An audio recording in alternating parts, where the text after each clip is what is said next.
Good morning, friends. Welcome to this almost weekend edition of Going On Daily Live. I am here with Kyle and JJ. Good morning. Good morning. I like this little threesome today. Pretty excited about that. Me too. Pretty good one. Yeah, we're calling this episode Angry Birds. So that'll be fun. We are doing I think we were all like birds as a topic. Yeah, no, birds. Yeah. Birds. Apparently Kyle thinks bats are birds. Yeah. Yeah. Well, I mean, I might make a stretch on some birds.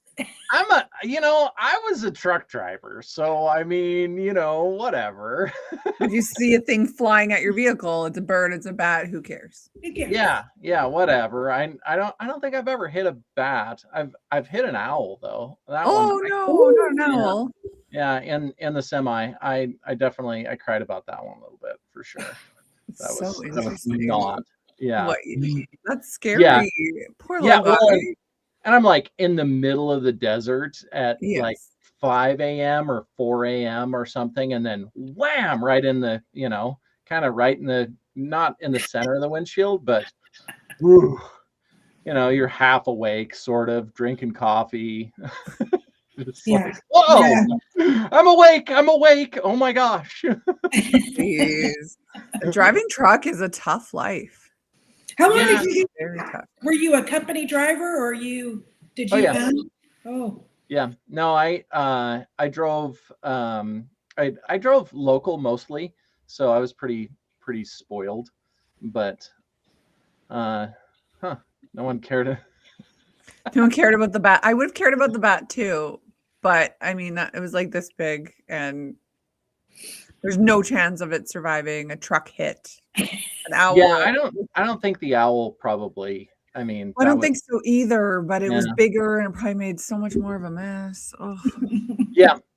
I had a big. There was like dust from from the. I don't know if it was dust or whatever from the wind or something. Yeah. It was on the windshield. So like for the rest of the day.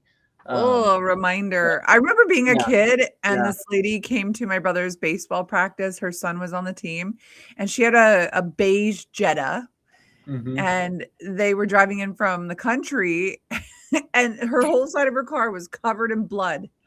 And she said that she hit a goose, like a Canada goose on the way and it just exploded on her vehicle. So, yeah. Oh, yeah, Ron, animal activists are coming. Yeah, okay. This is not about animals dying today. I swear. It's about other things bird-related. Or being sacrificed. Oh, my gosh. Is that your weird topic today? No. Oh, God. No, I was kind of curious, though, if there were any of those things. But I didn't find anything with like that. Sacrificing birds. Yeah. I mean, like it's chickens, right? Chickens are still a bird. Yeah. Well, I don't know if we sacrifice. We really sacrifice the chicken. I mean, they didn't choose to die, so it's I more guess, like I guess they're sacrificed for dinner. That's fair. Well, if you want to go down this conspiracy rabbit holes, there's like Moloch, like the demon god thing they sacrificed babies to, and I think it's the shape of an owl, is it not, or a bird? Oh yeah, I don't this is not that show. Yeah This is not that show, guys. Yeah, this is a different show. This is a morning show, and we're all excited in the morning. We're all about happiness and fun facts on the show. Right. Yeah, everyone have a drink. Oh, we got the same cup today, Kyle, you and me. Oh yes, I do. The Bodum cups. You love it. No, I just you know why I chose it, because I wanted everyone to see how pretentious I am with my bone broth for breakfast. I love those cups because they don't sweat. And they weigh nothing. And they weigh nothing. Everybody thinks they're plastic. I think they don't sell well in stores because people think they're plastic, but they're literally hand-blown glass. Yeah, and it's not hot really, like it's slightly warm. You can hold it because it's insulated. Is that bone broth in there? Yeah, and I made it myself. Oh. Yeah, and I the burned my liquid, mouth on it earlier. yeah, all the liquid stays hot or cold in it for Yeah. way longer, way longer. Yes. So yeah. Fun I fact. don't know if I've even seen them out and about. Where have I been? Clearly. Right? I don't know where I got these. I feel like it's like a Marshall's type purchase. Really? Oh, I'm sure of it. I finally started buying some because on like on Amazon, it's like almost $30 for a set of 2 cups. Oh, Yeah, Now you need to look at them at TJ Maxx and Marshalls. Yeah, but only if you can find them. But they're literally hand blown glass. Wow. Like everyone is so even of I have a set of 4 of these, and they're all just slightly different. Because they are. There's some like imperfections. Oh, nice. Yeah. So it's like a little artisanal feel to it. Totally. Yeah. Yeah, absolutely. Now, Ron wants to know what kind of bones. It is bird bones. It is. Oh, yes. Chicken broth. It's not like a seagull or like a pigeon or an owl. It is a chicken who sacrificed his life for me to have a delicious dinner and then some bone broth. Ooh, yeah. Homemade bone broth. Not that kind of show, huh? Yeah, I mean, it's taking a turn for sure. Okay, why don't we just let Kyle get into this? He's talking about with mystical birds. That's yeah. Oh my gosh. You're all about it. I was and it's like how do I create a topic for this? But so and one of the the first ones I was very curious because there's the phoenix, which of course not actually a bird, and other ones. It has wings. Yeah, but it has other body parts of a mammal. But it's not based on from the things that I looked at. It's not based on a real bird. Oh, right.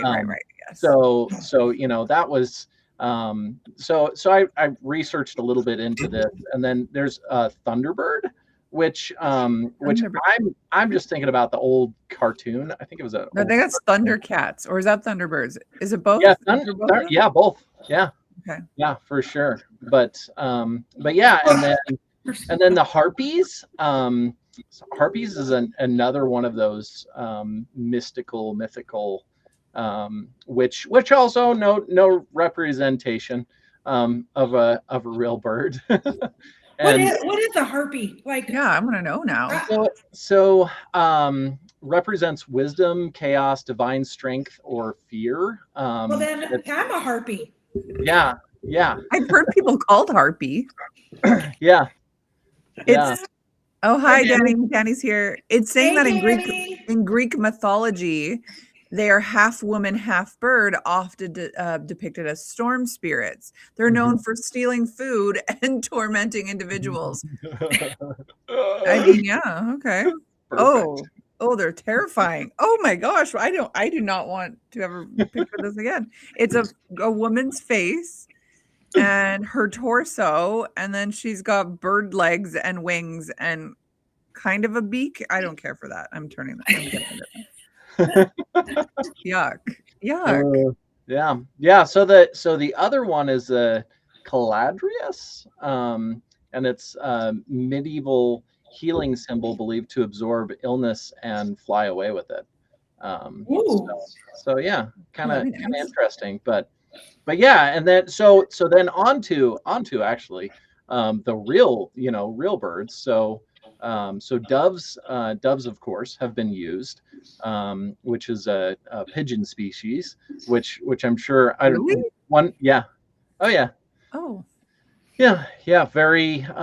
don't know, really jazzed them up to make them a lot more. Oh yeah, well it's like doves are so amazing and pigeons are so awful, even though they're kind of they're not. They're actually really pretty though, and they've got like that green and that kind of purpley red. Oh yeah, absolutely. But yeah, so the cultures that really used them were Mesopotamia, Hebrew, Greek, Roman, and then early Christian. That makes sense. There's a lot of dove talk in the Bible for sure. Yeah, for sure. So So yeah, and then doves showing up could signal the end of a catastrophe, which which is, so it's like, oh, the doves, so then the chaos is over. The chaos is over because the doves have shown I up. wonder if that has any origin to like Noah's Ark at the end of the flood. Because it's the two doves. He sends out the doves and then it comes back with an olive branch, and then it goes and then it never comes back. I bet there's something to do with that. Yeah, I wonder, because that was sort of the end of a horrible disaster. Yeah, for sure. I don't know. That's an interesting. I didn't see any of that, but definitely a possibility for sure. Some theology here today on on this Bible episode of stories all seem to connect. Yeah, so eagles are the next, which so there's some Celtic, Roman, Greek, and then of course indigenous North American. So the feathers were used in ceremonies, and eagles symbolize divine connection and vision, which of course. So owls were Greek and Mediterranean.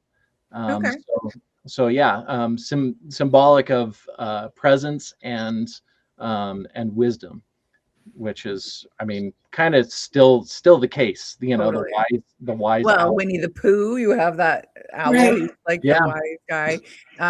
Let's talk owls for a second though, because owls can be, well, besides splashed upon a window, owls can be very creepy, and they often are used in pop culture to represent evil or fear or Danny. But wisdom, like you had Harry Potter, it was, the owls were the messengers and right.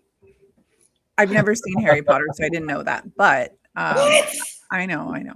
I was thinking like what is that one? The Fourth Kind or something, or no? Yeah, the fourth, something like that. There was one with an owl, and it was really quite scary about 15 years ago. And it had to signify like demonic forces and stuff. And so my sister-in-law is terrified of owls to this day because of it. Like I sent her a video of an owl yesterday. That was 2010. It's now 2026. I sent her a video still about owls yesterday because it wasn't evil. It was so cute. I think they're beautiful. Gorgeous. But they do. They're, we used to have one of our old houses. We had a koi pond, with fish in it. We never understood why the fish, like all of a sudden we would just have fish disappearing. And not until like in the middle of the night we got it and we saw this huge white owl swoop down, and we're like eating the koi. But we didn't realize how big it like perched. It came and perched on our deck, and it was like this wingspan. Like, oh my God, but it's so awesome. Majestic. And yes, creepy because they're silent. You didn't hear them. I mean, it was like no flapping, no whooshing. That's crazy. Silence. Yeah, they've got major control, like wing control.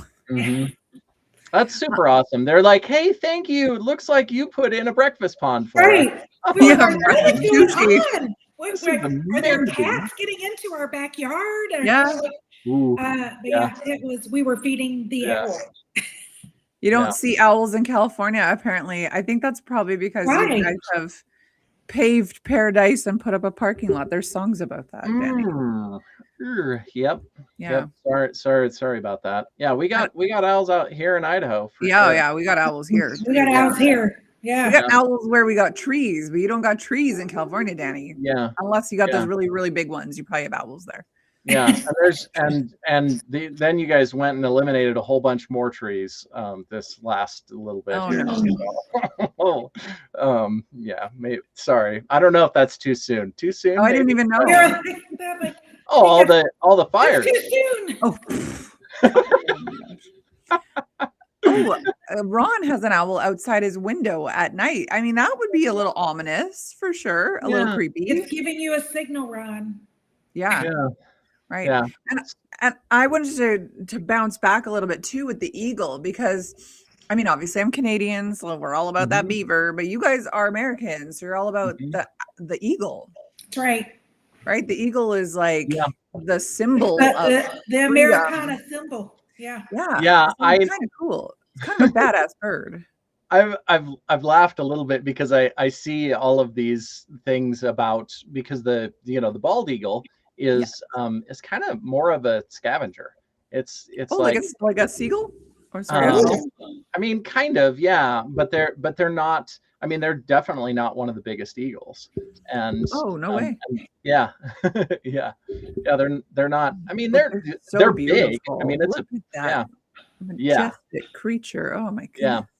Yeah. But that from what I've learned, they're much more of a scavenger and not like, like some of them that go. I mean, they go take out monkeys. They're like, oh yeah, I'm gonna have a monkey. I'm gonna go eat a monkey. So yeah. Well, if they're little enough, I mean, they take, isn't that like like they can take dogs? Yeah. Like little dog, like chihuahuas. We got to be your careful little in our small yard. animals. Yeah, definitely smaller animals for sure, but yeah. When we camp, we're like, these dogs are on leashes the full time because you don't know what's in the forest, and they even have like these.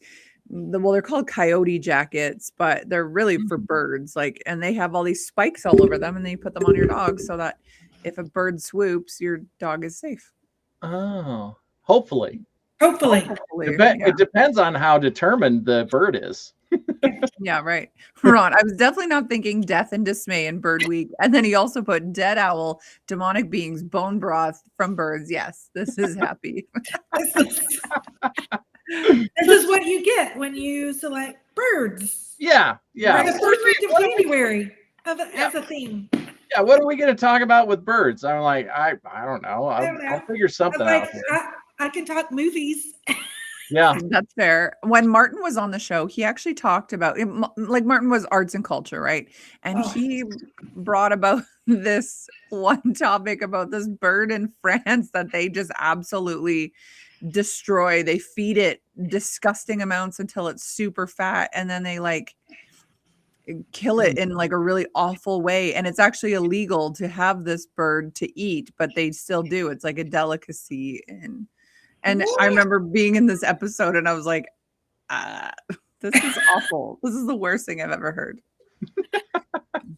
Well, birds are yummy. I mean, I love, I don't necessarily have birds a lot, but yeah, like grouse are, that's one of my favorite ones. I'm not a huge poultry fan. Like, chicken is not my go-to by any means. I just happen to have, like, the rest of my family likes it. So I had a carcass.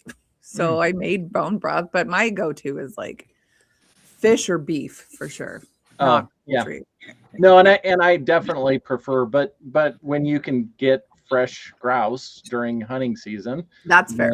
Then those are, they're pretty yummy little snack. But, and also, Ron, just for you, the South Carolina state bird is the Carolina wren, chosen, and it replaced the mockingbird, which was the original state bird, but they wanted the Carolina wren because it had Carolina in its name, and it sings year round. That's cute. I want to Google that. I just looked up Alberta's state bird, and it's the great horned owl. Another owl. Cool. Yeah. Danny, look up your state bird. It's probably the seagull or like a shit pigeon. Not you, Danny, but it's under the bus. Under the bus. Chick-fil-A is California's state bird. So for Idaho, it's the mountain bluebird. That's nice. I had to look up because I didn't have that in my notes. I didn't know there was a variation of the bluebird, Right. mountain bluebird. Yeah, ours are special because we live in Idaho. Ooh, it's beautiful. Yeah. It is so pretty, Kyle. I love that. Yeah. Oh. Yeah, they're pretty awesome. Yeah, maybe not as wise as the owl, but they're beautiful. I don't know if they're smart or not. Who knows? But they all have bird brains. So yeah, that's true. But birds are smart, man. Oh, the California bird is the quail. Oh, okay. There you go. Well, what do you know? Yeah. Well, they'll eat it. Somebody will eat it. Yeah, Ron says we should have done this. The states. Well, you know what? Sorry, Ron. Yeah. Yep. You snooze, you lose. It's all downhill from here, I think, probably. What's Rhode Island? What's Rhode Island? Oh, the Rhode Island. And that is not how you spell quail, unless you're talking like, I don't know, Dan Quail or something. Yeah. Rhode Island state bird is the Rhode Island Red. Oh. It's a breed of chicken. Oh yeah, she is a he. Oh yeah, it is literally a chicken. Oh, that's like a rooster. Yeah, that's a rooster. Isn't that a rooster? Is it a chicken? Well, I don't know. Yeah, the Rhode Island Red is a breed of chicken. Yeah. Yeah, but and it maybe looks like it's a red rooster because right it's there. a rooster. Yeah, because it has all the Well, you had the picture of the rooster, but I'm sure because it's just a breed of chickens. So this is probably the female one. Yeah. Without a interesting. Yeah. What do you know? We're learning so much. See, it's a whole topic in itself, Ron. Yeah, absolutely.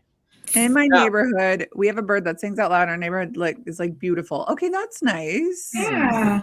I didn't know that seagulls could sing. That's nice. Besides mine. Yeah, exactly. So we actually interviewed a guy from a sanctuary on Monday, and he corrected us that seagull is not a thing; it's a gull. Oh. Mm-hmm. Oh. And then he joked that they're more from the bay, but we don't call them bagels. Ah. Yeah, but he said we don't say the S word on their tours at their sanctuary because seagull is not a thing; it's just a gull. Yeah, it's a gull. That's interesting. I know. Yeah. Who knew? The more you know. It just sounds weird. Sounds weird when you say it. Just to call it a gull. Yeah. Yeah. Oh, it always. I don't know. Always been seagulls. So always. I know. Feels, all of our reactions were the exact same. So. Yeah. Huh. So the next one, ravens and crows. I love them. Yeah. So and then the ritual use. And this is from Norse, Celtic, Roman, and indigenous North America. But rituals, so they're observed as messengers or omens, and so not sacrificed. But definitely messengers or omens from them, and so then Odin's ravens are thought and memory. Truth, awareness, shadow, intelligence are the symbolisms of that. I didn't know that Odin's ravens was a real thing. All I know is from Anchorman when he's like, "Great Odin's ravens." Yeah, I thought that was just Will Ferrell. I don't know that. I don't know if there's a ad-libbing. Odin's raven or not, but that's the example, I guess, as far as the thinking behind it. Have you ever looked into the difference between crows and ravens? Like ravens are like 8 times the size. They're massive. Like a crow is a pretty big bird, but I mean a raven is like a emu in comparison to this thing. Yeah. And they're smart, man. They're smart. You can train. When you see a raven, run. Yeah, apparently. Yeah. So the next is herons. So and that's from Nile region, ancient Egyptian, and they were symbolic connection to creation and renewal cycles. Oh, interesting. Yeah. So link to rebirth and the sun. So yeah. Yeah, doves, pigeons, small birds, Buddhist, Hindu, Christian, East Asian, compassion, liberation, forgiveness, renewal, letting go of burdens, making transitions. Ron, get out of here. What's the Ron official bird? It's the heron. Yeah. Oh, that's good. But yeah, lots of different cultures, different different representations of birds and everything, and I think one of the things was they succeeded. Let's see here. I'm looking through my notes here. Sorry. No, that's fine. But all of the now I'm messed up in my. This is concentration. That Danny was like, he looks angry or upset or whatever. Why doesn't he like talking? No, I'm like, because I'm trying to focus and concentrate. It's hard to do both, especially if you're reading something. Oh yeah. Look, captivate the audience. Also look at your phone or your computer. It is tough, for sure. It is. Yeah. Yeah, we're juggling here. I could much more easily juggle on the show and do the show. Why haven't you yet? Because I always forget.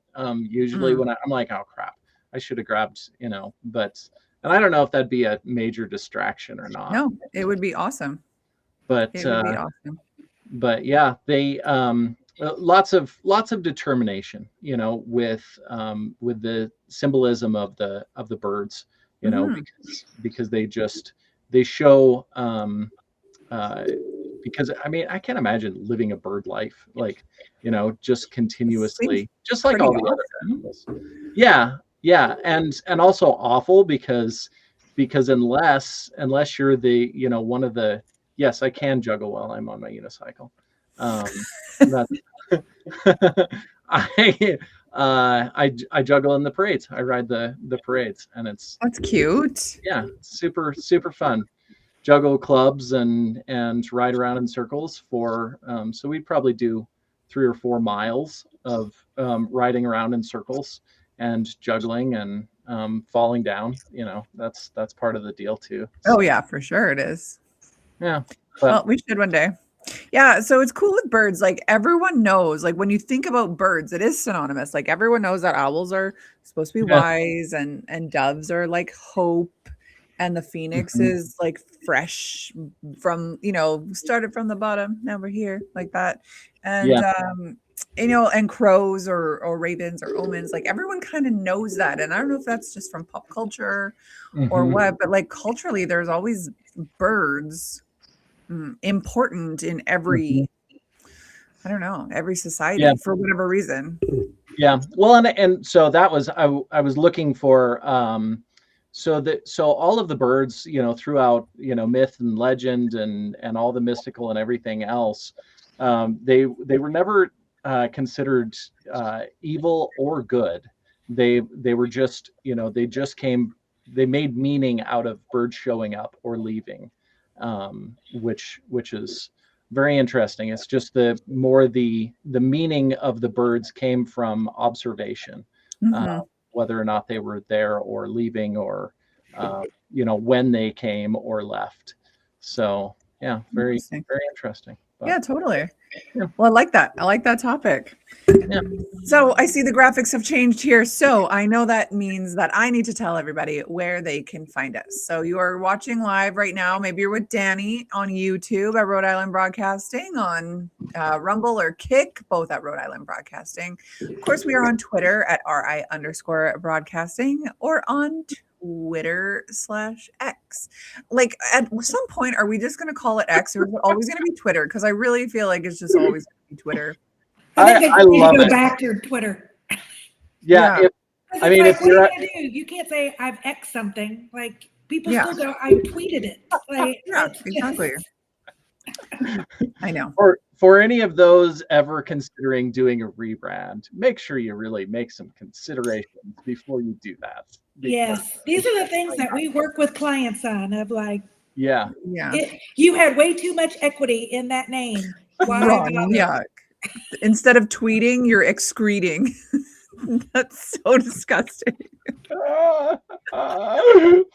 That's a good one. I like that. Oh man. But I'm never gonna say I just excreted something today. I just excreted online. Yes. Yeah, right. Well, a lot of people are doing that online. But yeah. Not us. So, anyways, come to one of our 5 onlines here where you can watch us do this live most days of the week. Now, things are changing a little bit because we are going to go through a couple different new hosts, and that's a future problem. You can listen to us after the fact on Red Circle, Spotify, TuneIn, and iHeartRadio at RIBroadcasting. Ron, I like these graphics today. I guess it's because it's for 3 people, but I like the graphics. Mm-hmm. They look good. But yeah, those are all our audio platforms. You can listen to us. You can find us on all of our socials: LinkedIn, Parler, Blue Sky, TikTok, MeWe. Oh, you only put a few on there. Space, Hey, Gab, RI Broadcasting, and of course on our Patreon at RI Broadcasting, where you can support the show, get pictures of Kenny's feet, see Kyle's OnlyFans, and yes. Just kidding. Like, get some recipes for, I don't know. I actually saw on our website, this is kind of cool. We have, JJ, you and I have a little spotlight corner on our website. Mm-hmm. Of like, I don't know, different like healthy things. So probably things. Oh, because of when we did our castor oil session. Yeah. Man, castor oil is a beautiful product, though. Mm-hmm. That's right. I'll be using it all the time. Mm-hmm. Anyways, we are on Facebook. I got another one for you. Yes. Things I've been to calm your nervous system. Oh, I have. Yeah. So I've been mixing almond oil, like sweet almond oil, with about 30 to 40 drops of. So like get the little thing of the almond oil, and then put 30 or 40 drops of frankincense oil. Love it. Love frankincense. Warm it up in your hands, and then breathe it in. And do that a few times in the morning, but it helps give clarity and calms your. But then then put the excess around your eyes, because frankincense is like Botox in a bottle. I'm gonna come back next week and I'll be like, "Hey guys, I've been doing JJ's frankincense." Doing like that, But I've noticed the little wrinklies around my eyes, because I'm like what? I'm like 23 years old. I'm a couple of decades older than you. Well, I'm going to try that because I have both. I mean, frankincense is a beautiful product. It's very good for breast cancer. Yeah. It's full of the pinene. It's only from Oman, and it is a very specific plant. Right. Good enough for little baby Jesus. So it's good enough for your eyes wrinkles. It's been used in, as far as we know, in ancient times, a healing oil. So yeah. And or you could mix it with your jojoba oil and rub it down. But I'm going to try the almond oil with it, and I'm going to have to start working on some stuff, my complexion. It smells so good, and it's like, love it. All right. Anyways, we're on Facebook at Going On Daily Morning Show. Follow us there, and on our website at RhodeIslandBroadcasting.net, where you can find individual shows. You can find tips and tricks about castor oil and now frankincense. You can vote for I didn't vote. This. Oh, you didn't vote. Okay, so Whitney Houston won December. Oh, she did. Yeah. Good. Yeah. Yep, she did. And this. We're talking about, what would this be? 60s movies? It must be. Sound of Music, Psycho, Mary Poppins, The Great Escape, and 2001: A Space Odyssey. Have I seen any of them? I don't know. So hard to choose. I may have to vote at the end of the month because I would actually like to watch all of these. Have you not seen them? Yeah. These are all like my top favorite movies. I think I was forced to watch part of Sound of Music with a friend who loves musicals, and I was like, I hate this. I hate this so much. And then Mary Poppins, I mean, it's probably very similar to Sound of Music since it's like Julie Andrews and I don't know. Story. I'm gonna watch them all. I mean, they're probably awesome. Probably so awesome. So I will vote by the end of the month. I'm thinking I'm going to call it right now. I think Sound of Music is taking it. Mm-hmm. Is that what we think? Yeah. I think so. It's so iconic. I mean, we watch it every year, but I also watch Mary Poppins every year. But I'm a huge Hitchcock fan. Psycho is like, We were talking about the birds on Monday. Ron had fun facts of the birds from Hitchcock. Great Escape leads, huh? Wow. Now that is kind of surprising, kind of. Yeah. I don't even know what that was. Good. Yeah. You need to watch that. And the Space Odyssey. Like I've got a busy month ahead of me. Wow. You should do reviews each week of each movie. You should do and then do a review to go, how was this? Because like when you watch old movies back to go, why was this good? Yeah, right. Exactly. Yeah, there's some of those. I think this was a great movie back then. Yes, some of those old shows and movies and things, I mean, from your childhood, some of them do not go back and watch them again. But I think like it was a simpler time. People were more simple. They didn't have such constant stimulation. And so, and I think society in general was a little more wholesome in some ways. I mean, like Instagram is super wholesome. I mean, have you seen what's on Instagram? Yeah, no, titties and ass all the time. Yes, but I think that everything was just a little simpler and a little more wholesome, and that's why these shows are cheese by today's standards, because it was like, ew, who would like that? Even you watch like the Brady Bunch or the Waltons, like that is cheese. Little House on the Prairie, it's all cheese, but it's sweet. What my brother tells me that all the time. I'll put out content about, about something, just about loving yourself and he's like, well, that's super cheese, but whatever. Thanks, brother. You're like, do you need a hug? Yeah, right. Yeah. Exactly. I will drive the Waltons and Little House are unwatchable. Yeah, they are for sure. I tried recently, and I was like, Well, I've been rewatching like on clips of the old Batman and Robin series from with Adam West. I am like, were they all high and drunk when they wrote these things? Or was it because they were like, you have a budget of $5. You have to make everything out of cardboard. And so right around, and everything you got to use out of your grandma's craft closet. So write a story with those parameters. And I'm thinking like back in the 60s, like men didn't have the same sort of like buff muscle tone like they do now. So then you have like piddly little Adam West for Batman. Yeah. In his little tights. Yeah. And I actually did a segment on this like last year on the show about how Adam West and the guy who played Robin were like sex addicts. And there was a lot of fornicating happening behind the scenes of that show. So pretty wild. Or the Brady Bunch. There was all the intermingling of the siblings. Ew. They weren't real siblings, Becky. I know, but weren't they children? Weird. Oh, super weird. Funny. I mean, you spend a lot of time with someone every day. Something's going to happen eventually. Right. Yeah. So anyways, this is where you can find us. Go vote for us on our show. Rhode Island Broadcasting. The social media break. .net. Yeah, that's right. We haven't even gotten to topic 2. That's why I said one topic each today, guys, because we are not going to get through it.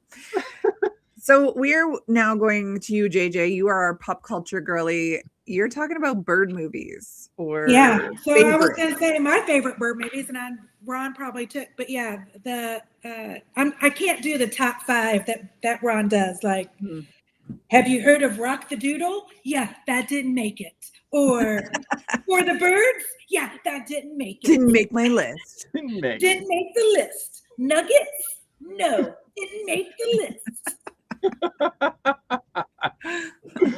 Rio? Okay. Rio, great Honorable movie. Honorable mention. Yeah. Valiant? Honorable mention. Angry Birds movie? That's top 5. It's in top 5. Is it good?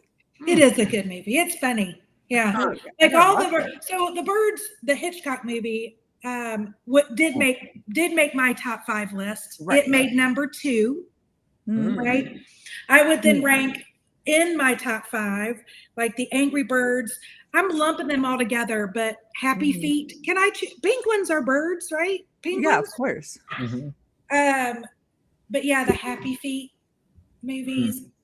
I love them. So or all the Madagascar and the Penguins of Madagascar. Yeah. Those all in. I love them. I mean, in tears because it's all adult humor that those whoever wrote those scripts were.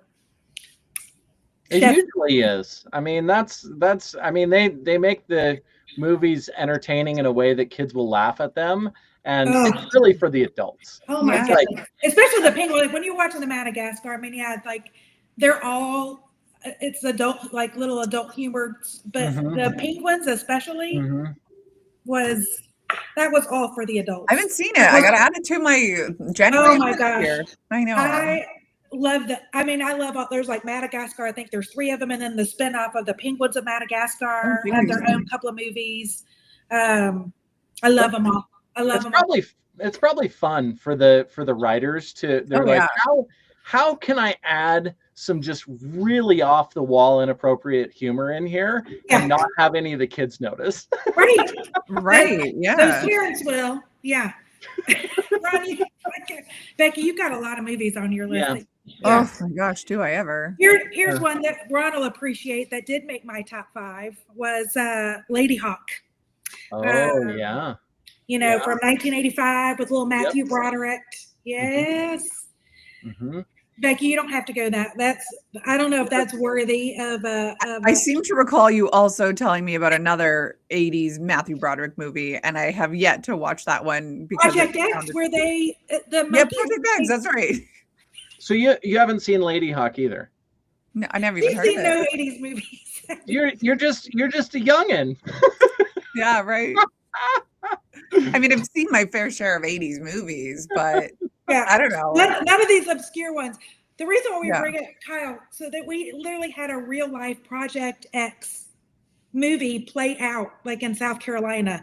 There were monkeys that escaped a lab in the southern part of the state. Like 40 monkeys escaped because some lab assistant cleaning crew left the gate open. And they were all the little monkeys. Only 27 or something, 30 were found. 12 were never found. And so the townspeople are like, this is like the 6th time this has happened in 5 years that we have monkeys escape. So I was like, that was the lab assistant that like escorted up and they took the little monkeys and rescued them. But that was the whole premise of Project X. Like I'm taking a few of these home. Yeah, right. But the top movie, the whole franchise, and it's going to be a stretch, but I'm making it work. Was the whole Jurassic Park franchise is the number one because in the movie they discovered the raptors that most of the dinosaurs were all from birds. Yeah, okay. Like it's a stretch, but I think it goes. I think it works. I love that whole franchise. Yeah. So so if a raptor is a bird, what about the bird dinosaurs? Are they birds?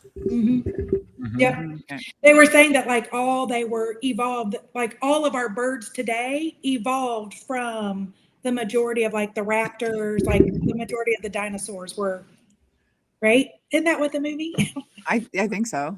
It's probably just another few years, a few years here until they're like, hey, let's just try this out. Like we'll keep it in captivity, but we'll just kind of try and we'll bring a velociraptor be on back. A private island. Right. Let's bring out the most dangerous evil ones. Yeah, right. You didn't take all the brontosaurus, like the nice ones. No, they're like T-Rex, Indomnosaurus, or whatever it's called. Yes. Yeah.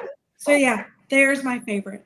It's the Jurassic Park franchise. Born out of, and the other one that I missed that made an honorable mention, The Crow.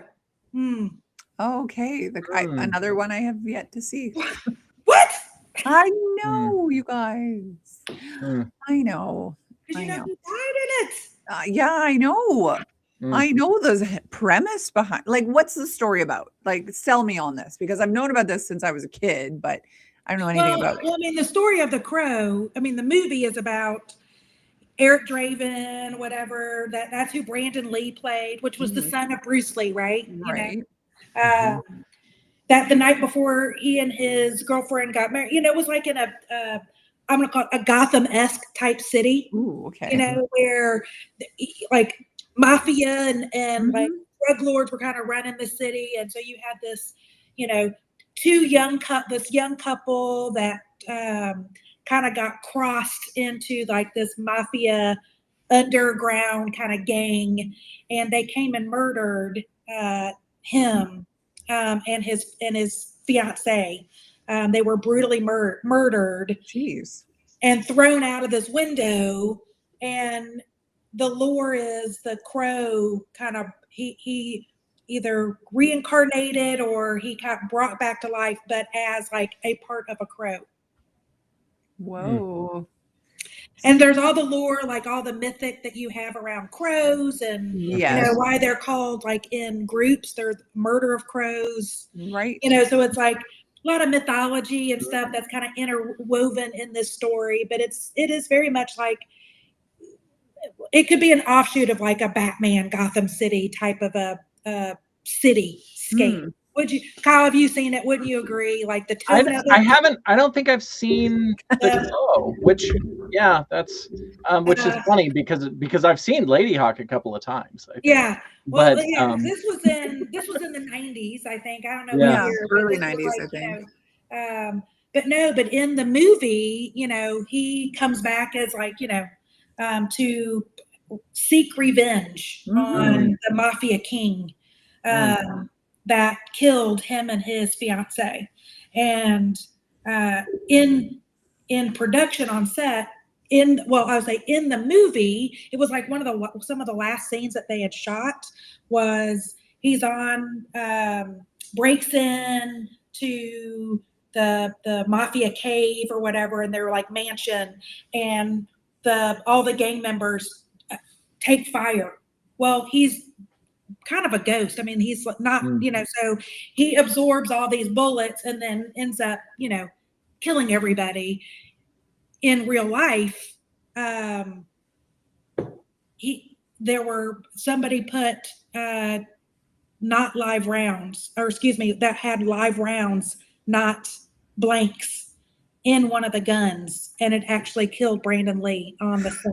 That actually sounds like intentional. So, and because it was like the scene was like, you know, 15, 20 people shooting at him, they all with like similar guns, they couldn't figure out like who did it, who was it. So it's why all the safety protocols on movie sets started, even though they had some of they like, you know, really, really cracked down to go, there needs to be an armorer on set. The only person that can touch any of the guns, the bullet, like any of the artillery, anything that goes from the armory set, like the table, to an actor, like it goes from the armorer to the AD, that the AD has to check the bullets, and then it goes, and then they have to yell like clear or like white or something to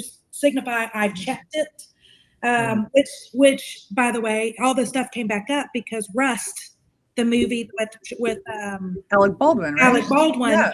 That's what didn't happen. The armorer, the artillery person, didn't do the check when she handed it to the AD.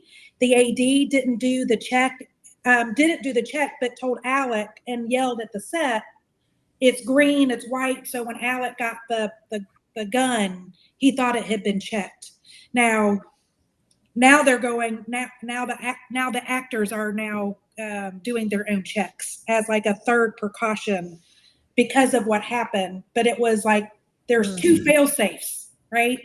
Yeah. Well, and those things weren't in practice back in the early 90s, mid 90s when The Crow was done. So all that stuff came out, like all those safety protocols were done. And here's the other thing that's crazy. The AD that was on the set of The Rust, his very first set production movie was The Crow. Like if that's not enough to blame that guy for it. Yeah, he was the one that took a plea offering and got like 6-month probation and a fine. But I mean, like that thing with Alec Baldwin happened like 2 years ago. I know. Like So how it's did just this things happen like again in today's day and age? it was the first accident since the Crow movie. Yeah. Since they put all those protocols. Now, did the person die with Alec Baldwin? Yeah. Yeah. Brutal. I can't imagine. I mean, and maybe it's, you know, being, you know, growing up and being a gun guy. Like I can't imagine having somebody hand me a gun and not. Right. Well, like, that's the thing. It's like, you know, that's a lot of actors that are gun people. They had always been that because they came out and said, you know, I don't trust, like, because that's how they were taught. But yeah, actors that this is the first time they might be even holding and but also they're going, it's a prop. Like a lot of these guns are, you know, they're not real, they're props. They're so they're trusting the process. So I think it's just it just elevated the reminder of why those protocols were put in place. And like I said, the armorer is the only person that's allowed to order, touch. She was letting everybody touch her table. She wasn't like, she was 23 years old, 21 years old. It was her first set. She shouldn't have had the job. I mean, period. She was underqualified and didn't do her job. Wow.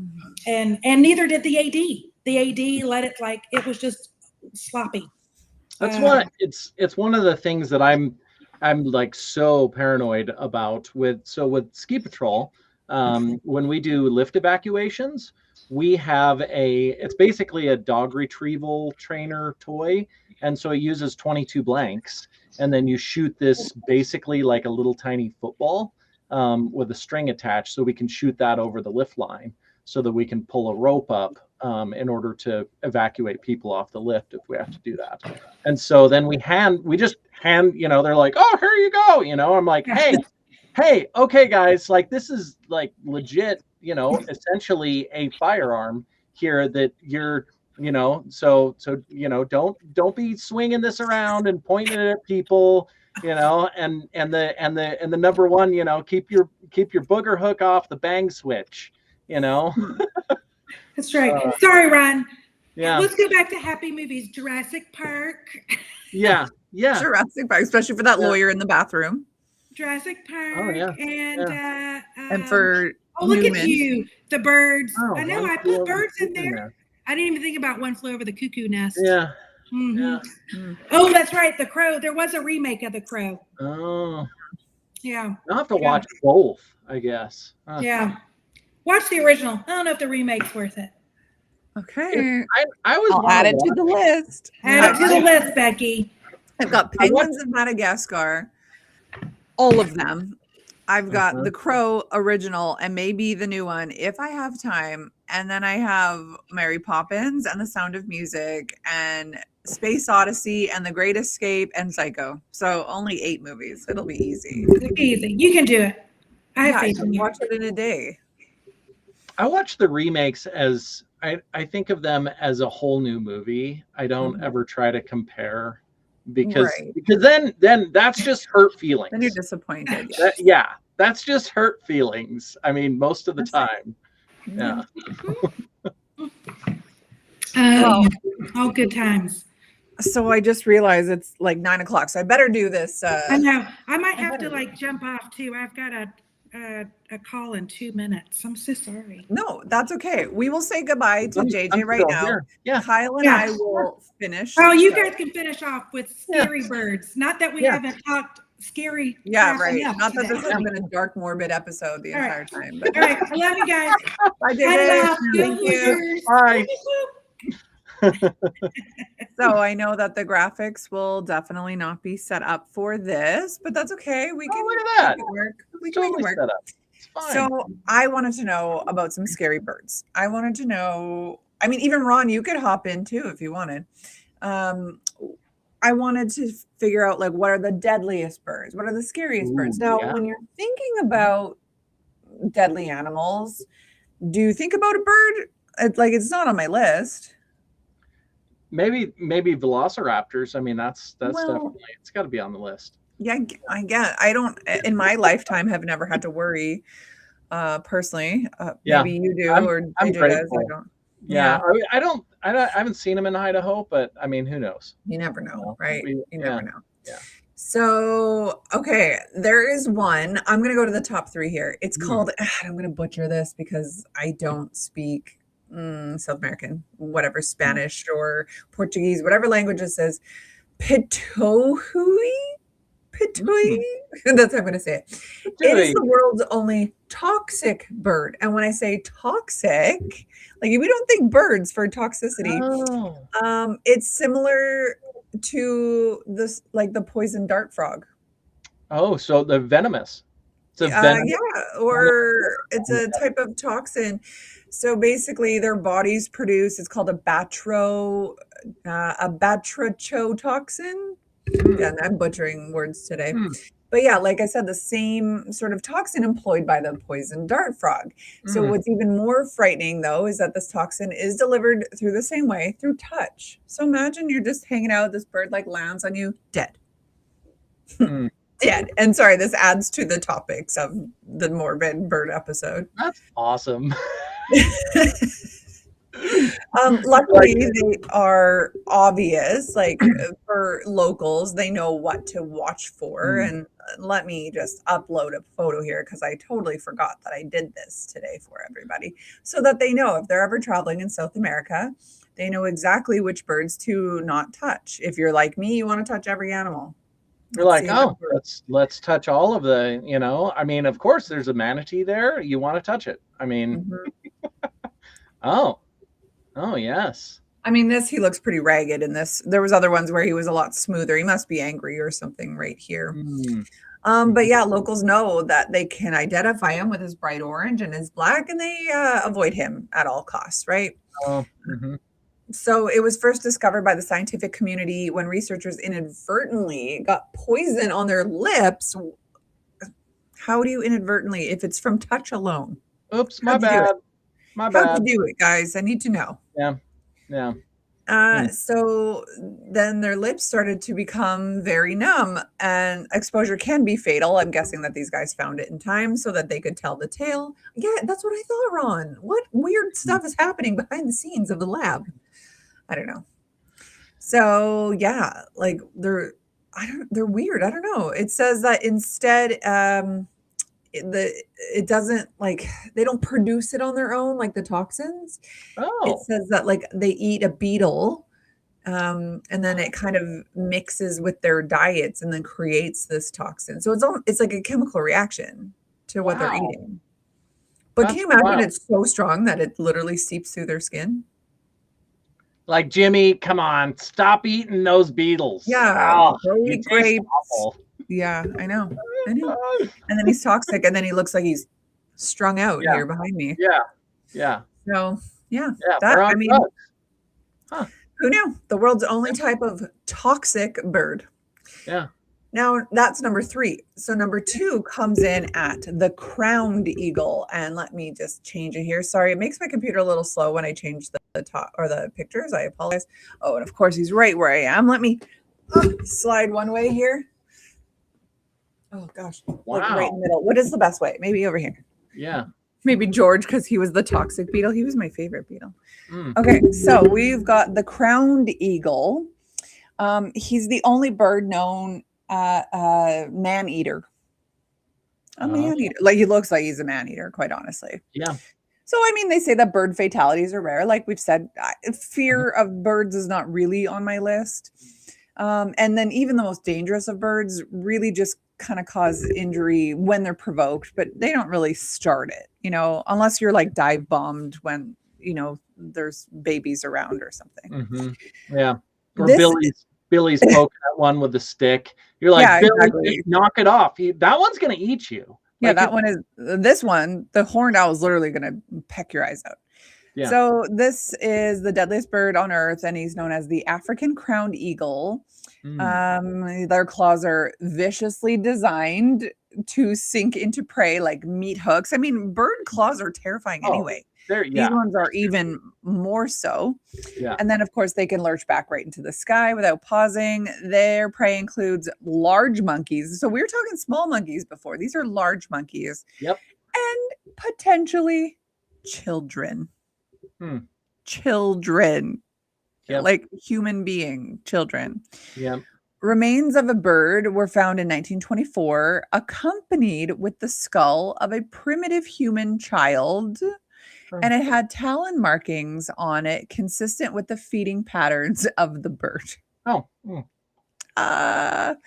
it says today stories persist of this horrible predator. Can I see if it would get my roommate? Oh my gosh, Ron, that's terrible. And these hawks became a normal presence throughout South American cities. I mean, rumors most likely. I mean, that was 102 years ago that they found this child's head. Did it actually happen? I don't know, maybe. Yeah. So I mean, they more are likely to kill mongoose and rats and antelope. Yeah. Am I reading that correctly? Probably. Yeah. I wouldn't be surprised. That they can crush their skulls with their claws. Yeah, that always sucks. Well, I mean, that's but wait, there's more. That's not number one. That's number two.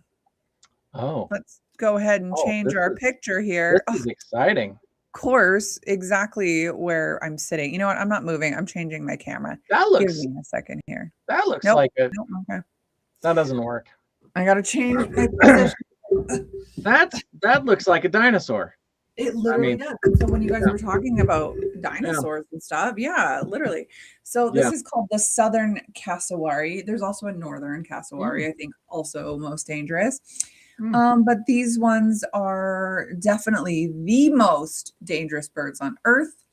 They are concentrated exclusively in Australia, luckily for us North Americans. Of course. If you think of where the most horrifying creatures on Earth, it's Australia. Absolutely. He looks Australian. Look at him. Yeah. He's very, I mean, he's cute, but he's definitely dinosaur-like. Yeah. For sure. So they have population numbers that put them on the endangered species list. Thank the Lord for that. It is still the deadliest bird on Earth. And it has had hundreds of attacks on humans over the years and at least one fatality. Now, one fatality is pretty small, but there should be no fatalities. It's a bird. It's a bird. Yeah. So it says, this is kind of funny, most of these attacks were results of humans trying to feed or interact 100%. This is Darwinism at its finest, right? This is the list of deaths or stupid attacks. Oh, you tried to feed this wild bird that literally looks like a dinosaur. Oh, and it attacked you. Shocking. You can't even give a goose anything. It'll attack you. We keep trying to save all of these stupid people. And I just think I think we're going about it the natural wrong selection, my friend. They will take care of themselves. And I say that a month before I go on a safari where I've been specifically told I'm not allowed to touch any of these animals. Yeah, don't touch the animals. They will take your arm off. They will take your entire body off for sure. Yeah. I'm like, I don't know. Let them go sit on the buffalo. That's fine. Yeah, literally. Let me learn my lesson. Okay? Yeah. All I want to do is touch. My husband was like, if you see a hippopotamus, because we're doing a water one as well. If you see a hippopotamus, you are not allowed to touch it. And I was like, why would I touch it? He's like, I know you. They are deadly. And I was like, touche. Oh, those are actually terrifying. And fun fact about hippos, they're not actually fat. Everything that you see on them is dense muscle tissue. They just have a thin old layer of skin and fat, and then the rest is muscles. So if you see them stripped down, it is just a big old beefy, muscly, angry thing. Don't put the Lios, Lipos. Yeah, I know. I can't. I will try not to. I'll try not to. Right? So the cassowary, he's 200 pounds. That's a grown man. Okay. He is 6 feet tall, so it's literally a grown man. That's bigger. That's probably bigger than you. Yeah. Yeah, I'm not 6 foot tall or 200 pounds. I didn't think well, I didn't know how tall you were, but I knew you weren't 200 pounds. No, I'm 5'9" and like 185. Yeah. So this guy's bigger than you. Yeah. It is definitely one of the largest birds in existence. I mean, we have emus, we have ostriches, other massive birds like that.